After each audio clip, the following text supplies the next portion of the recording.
Hey everyone, Southie here. Happy New Year. Hope everyone had a good Christmas and good break. Back into it, so just doing a quick video on what's been happening and what we've got coming up. So first thing I want to say is over the break I seem to have a heap of new subscribers. Like, I don't know, I didn't start doing this YouTube thing to be able to quit my day job or do anything like that. I literally just started it to be able to have a place to put some footage of running the drag car and to document the adventures that we sort of get up to with running it now that we've finished building it, and to also document the build on the caravan in the background, which poor old thing's been sitting a bit stagnant while we have everything else happening in life, house renos and work and the rest of it. But hopefully we'll start work back on the caravan in the second half of this year when the house is done. But yeah, anyway, like I was saying, I started this to just film the adventures and document what we get up to with running the drag car and a few other things that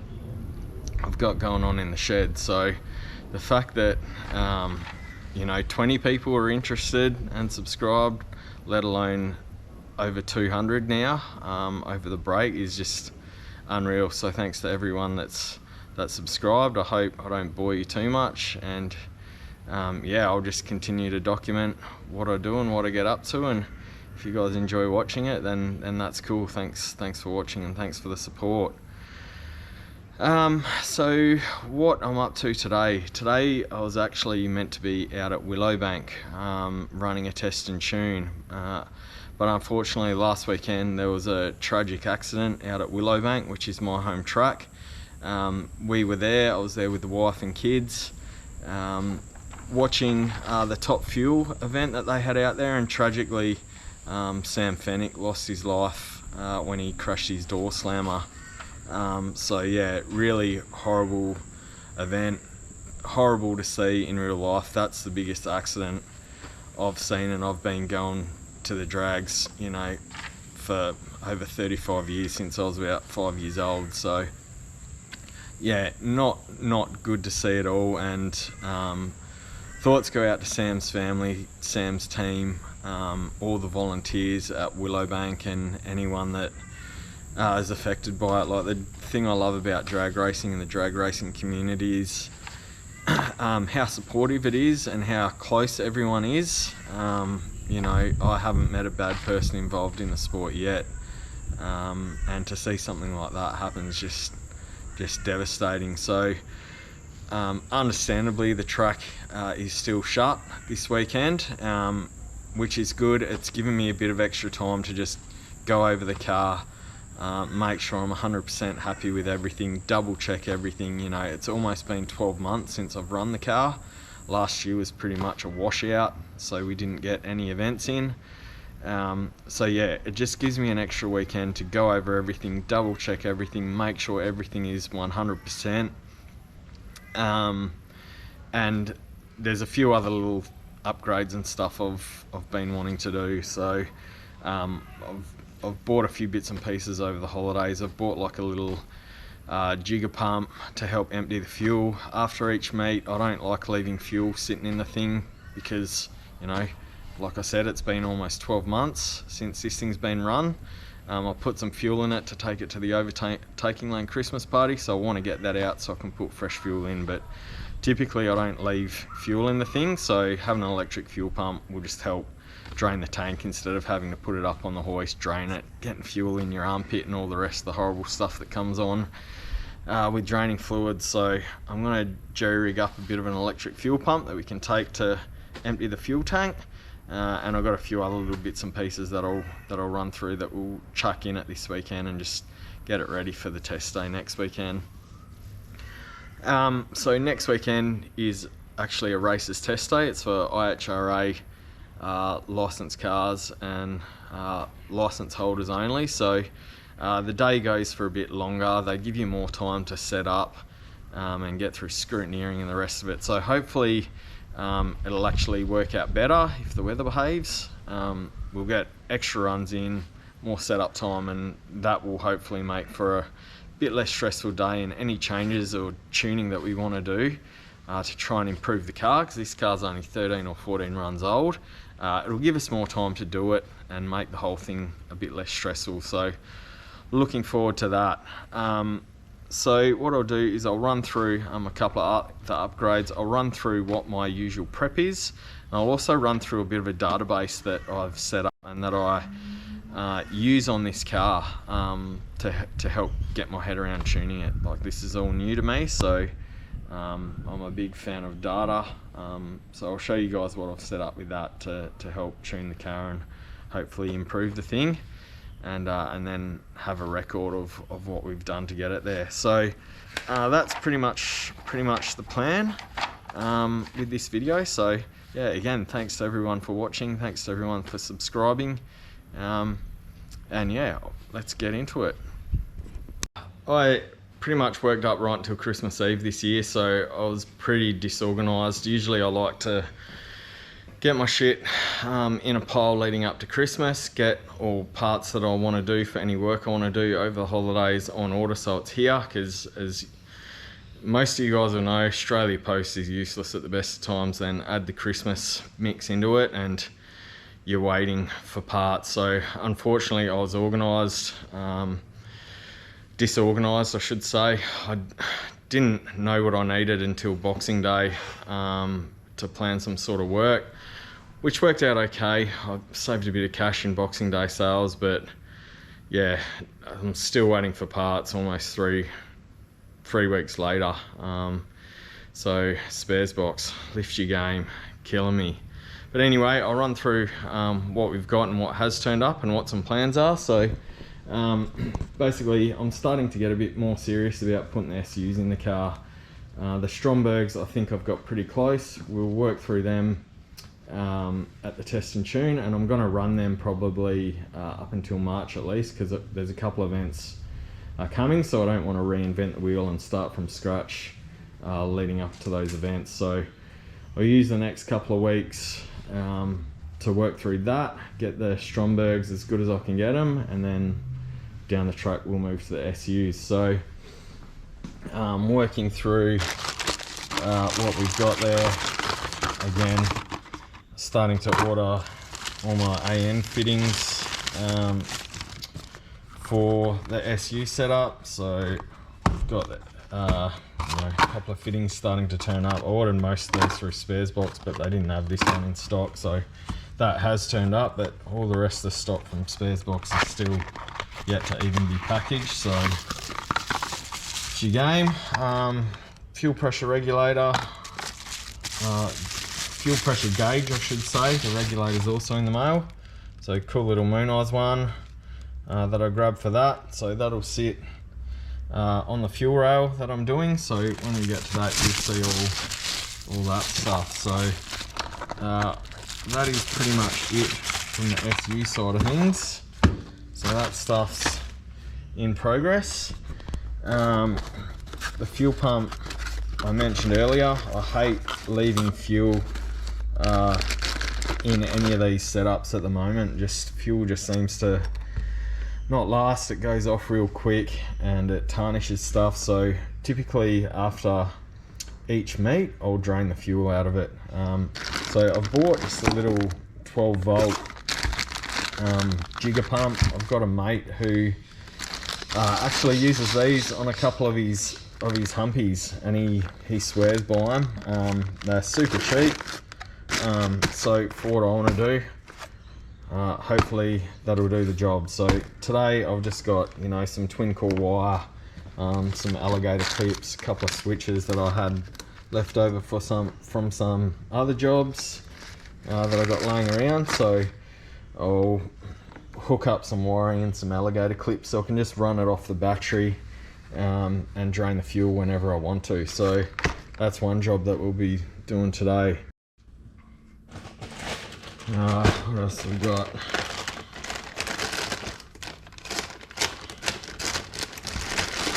A couple of meters of 516 or 8mm fuel hose, which we'll use for the fuel pump to help drain the fuel system.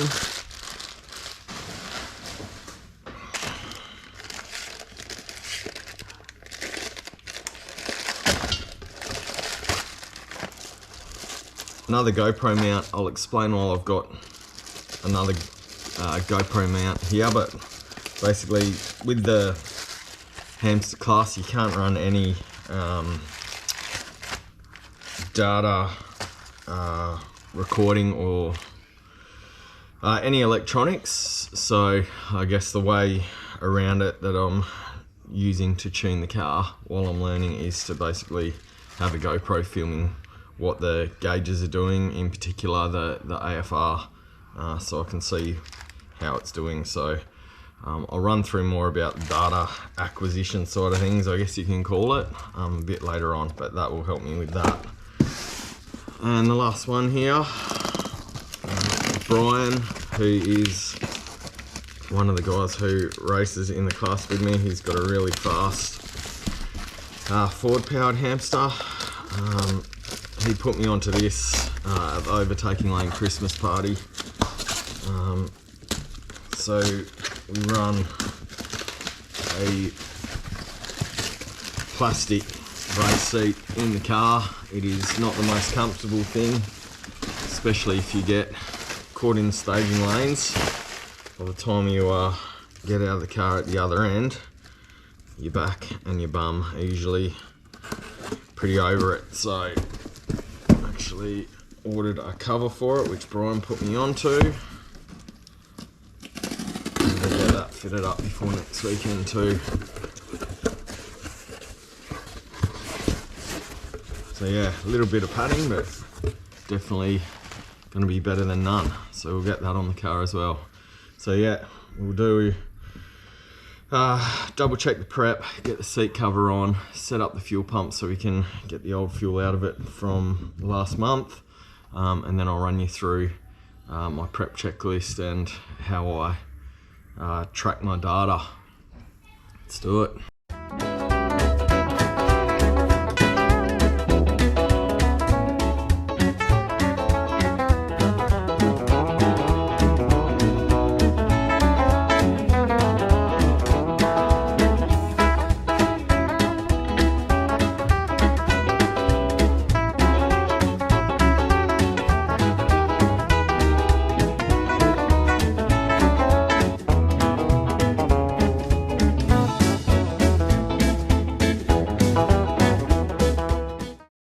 Alright, had a few helpers out, but we've got the, say hi Kashi. Hi. We've got the cover on, and Kash has approved and said that it looks much more comfortable now. And I have to agree. So the kit come with a couple of studs. I've screwed 2 of them in. The other 4, the sides need to come off, but it's on there. It's not moving. I'll put the other 2 studs, which are lower down, after the meet when I pull the sides off for the post-race maintenance. But yeah, that looks a heap better. You know, it's not a heap of padding, but it's better than what I had, so definitely think that will be much more comfortable. Alright, so we'll get on to the rest of the prep that we got to do on this thing. Alright, so now the seat covers on, the next thing I want to do is get the fuel pump rigged up. So I'm not using anything too special here. This is like less than $20 for this little jigger fuel pump, but as I said, I've got a mate who uses them on his actual humpies that are, you know, hot street cars, and he swears by them, so we'll give one a bash. I've just got some twin core wiring that I had left over, a switch I had left over from another job, and some alligator clips that I cut off another connection that I had. So what I'm going to do is strip the wires, stagger the joins, and get these alligator clips onto the end of the twin core, and then I'll connect the other end up to the pump and figure out where I'm going to put the switch. So let's do that.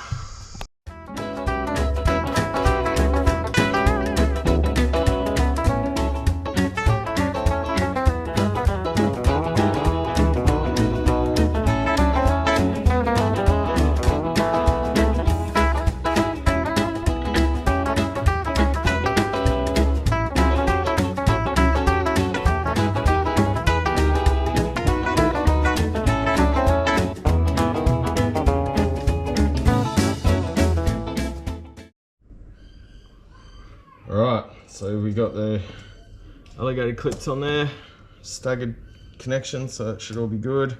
reaches the battery fine without pulling on anything. So now we got to do the pump end. So these are staggered already. Cut that ring terminal off. Crimp join the end of this twin core on, and then that should be good. And then we'll figure out where we need to put the little rotary switch to turn it on and off. Let's do it.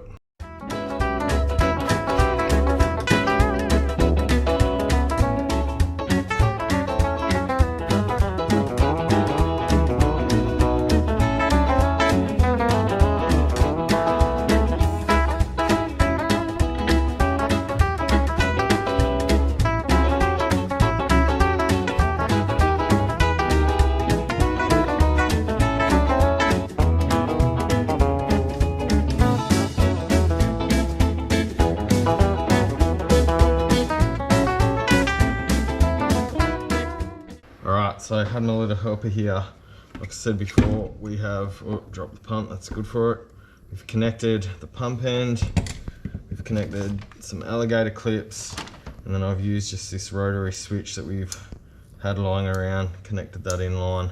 Not really happy with this switch, pretty crap quality, but hopefully it does the job for now. So the electrical side's done, we'll plumb it up and then see if it works.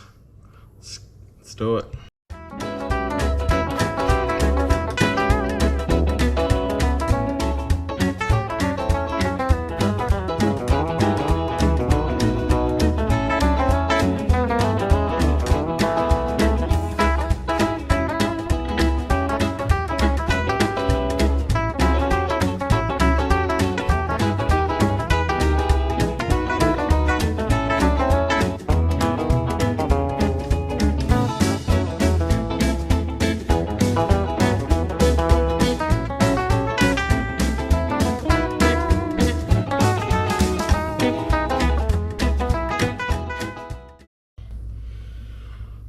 Alright, so the hose clamps that come with it are just the automatic ones, they're crap, so ended up just ratting a couple out of the spare kit for the car, so we'll have to replace them. But the plumbing's done. Could chuck a filter on the suction end, but there's an inline one here before it goes through the pump anyway. So let's see if it works. Alright, so we've got the alligator connections, extended line, fuel pumps down there, we got the hose into the tank, just stand back buddy, hose into the tank, pump, and we've got the jerry can down on the ground. Do you want to just hold that there for me like that, mate? Keep it in there. So we'll flick it on, you can hear it jigging away, hook it in there. Yep, it's working. Alright, good stuff. Alright, it's working good. It's sucking it down, pumping good. Obviously mucking around with fuel, and electricity. Be careful of static electricity and any dodgy joins, but yeah, seems to be working good. I think this will be a handy piece of little kit for in the future. Draining the tank after each run instead of having to disconnect the line from the bottom of the tank and spilling petrol everywhere. This is heaps better idea, but again, just be careful. Static electricity, fuel, all the rest of it. Don't blow yourselves up. Alright, cool. Alright, so the next thing I wanted to run through is sort of the prep list and a bit of data that I collect. I'm doing this car. It's bloody hot in the shed, so just having a lemon squash in my Grey Ghost stubby cooler. All your Grey Ghost merchandise is available at overtakinglane.com.au, so jump on there. I've got t-shirts listed, but if you want stubby coolers or hoodies or anything else, get on there, send them an email and they'll print it for you. So cheers, it's hot. Alright, so yeah, I don't know how well guys can read this, but I'll do a bit of a quick run through. So I've started a bit of a database on the information and just prep notes and stuff to help me try and get my head around running this car. So bear with me while I run through this. First thing's a pack list. So depending on if I'm just doing like a single day test and tune or like an overnight weekend event, I have a couple of different pack lists that I run with. So yeah, all your sort of safety gear, all my tools, spares, any camping equipment if it's an overnighter, all my paperwork, so you know, pen, your licenses, your logbooks, all that sort of stuff is on here, and any of your clothing. So I just go through, and as I pack it, I check it off, so that ensures that I never forget anything. What else we got on here? So running through, I've got a bit of a generic mile an hour versus ET calculator. So these formulas were given to me by Andrew Harv on a book that he'd read.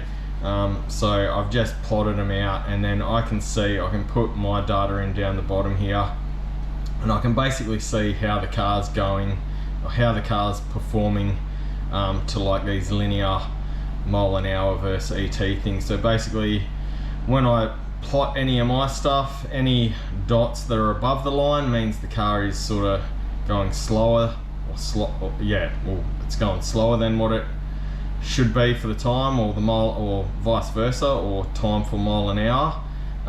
Anywhere where it's below the line, it's doing quicker. So these things aren't, you know, 100% spot on, they're just a guide, but it helps me see how the car's going and how the car's performing compared to the mile an hour or ET that it's running. So I can see how it's going in 60 foot, 330, 8th mile, quarter mile, and just basically shows me how far off the pace the thing is. So yeah, that's something that I keep update just for my information. I've got a RPM calculator, so if I'm running a different track, like 8th mile track, I can play around with tyre sizes or diff ratios to sort of see what it would do. So yeah, I only really have been running quarter mile and collecting data on quarter mile at the moment. I haven't had this car on the 8th mile with a time slip, so at this stage it's quarter mile only. But yeah, I can chuck in, you know, tyre sizes, different diff ratios, and it'll show me what revs the thing will be doing, making sure I'm not going to over rev it or anything like that. Spec notes, again, this is all just information that was shared to me by other racers and other people. I've just, you know, made some generic notes here, and I just keep a record of different tunes that people have told me. So I'm looking at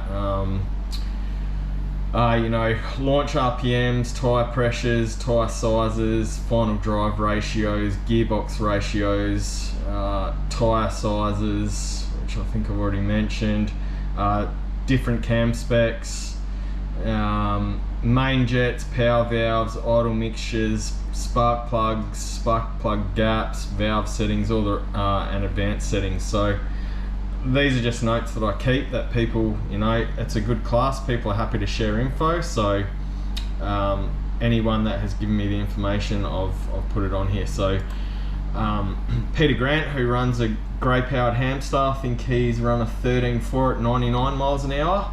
Yeah, oh sorry, 97 miles an hour, I've got it written down there. He's given me the specs that he ran on that run, just so I got something to sort of to go off, noting that he runs SUs where I'm mucking around with Strombergs. But very generous class, guys are always happy to help and share information, so this is basically where I keep that information that gets shared. Next tab along is run notes. So basically what I have done here is every run that the car's ever done, I've basically inputted the timesheet from the run, and then I've just also listed my settings. So eventually I'd like to get a weather system just to help get some consistency with the car, but yeah, I'm only 13 or 14 runs old in this car, so we'll get there. But I've left space to do that up the top. The next section is, you know, the time of day that the run was, and then all the information that's basically on your timesheet. So time of day, what lane you're in, you dial in. If it was a race where we had to dial in, reaction time, 60 foot time, 330 foot, 8 mile an hour, 1,000 foot, quarter mile, and mile an hour. So every run, after each run, first thing I do is chuck the time slip in here, so I've got it done.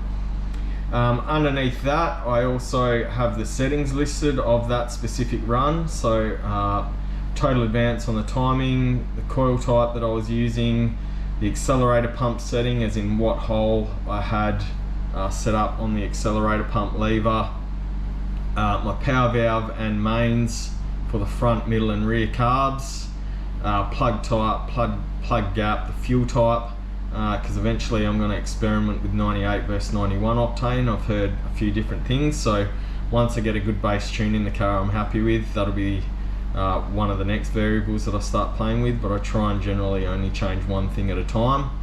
Tyre pressures, and I've also added my wide open AFR now that I've put a wideband and AFR gauge in the car, so I can keep an eye on what that's doing.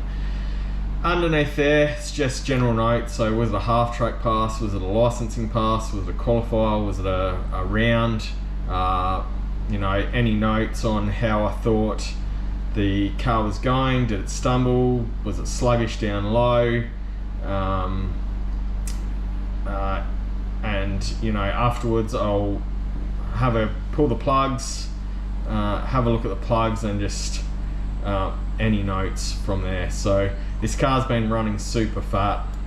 It's not until I'm getting where I'm at now where I think we'll start seeing some good times. Well, for what it is, it's not a top fueler, it's a bloody Holden grey motor powered Dragster, so it's never gonna set the world on fire, but you know, I want to get it going the best I can get it going for what it is.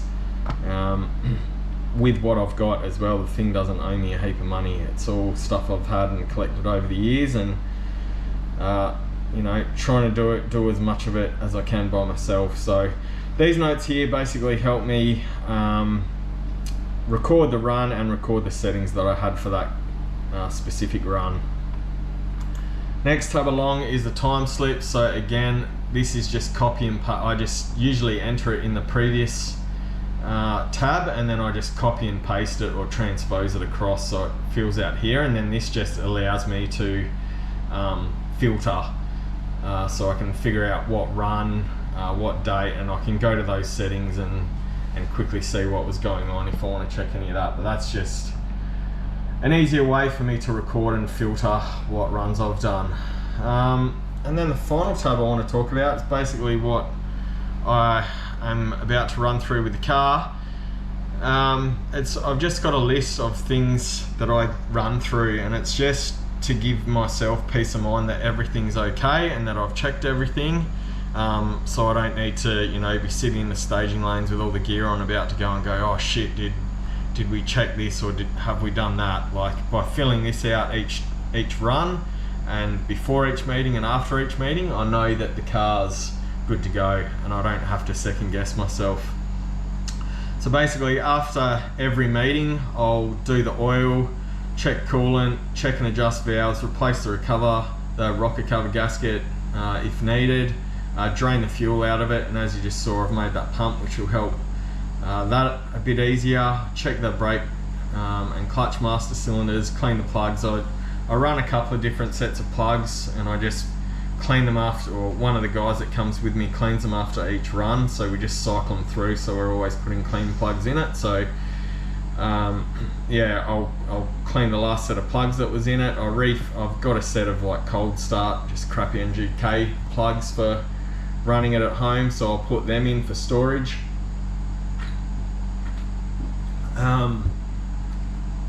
Pump the tyres back up. Obviously I run lower tyre pressures on the track, so when I store the car, put some extra air in them so they don't get flat spots. Ideally you'd have them off the ground, but sometimes I can't do that. Drain the catch can, coolant catch can, make sure all the electrical stuff is still working, the water pump, fan, light, check the carb sync, give the thing a wipe down, touch up any paint, and the last one that I've added now is to also check the flywheel after the previous mishaps that I've had with the flywheel coming loose. But with the ARP gear in there now, I don't think that'll be an issue, but nonetheless, it'll be something that I check after each meeting now. Pre-meeting, all similar things, but still good to tick them off to make sure that you haven't missed anything. So check the oil level, diff oil, gearbox oil, coolant level, fuel level I've got on here, but as I said, I pretty much drain that. It's more of a reminder to just remind myself to get fuel and pack a jerry can, but that's also on my pack list. Again, checking the clutch and brake master cylinder. I know I have that post run, but I also do it pre-meeting just for peace of mind, and to make, you know, if the thing's been leaking while in storage, just ensures that I'm going to have brakes and a clutch that works. Make sure that I usually refit the good plugs, so I'll chuck them in.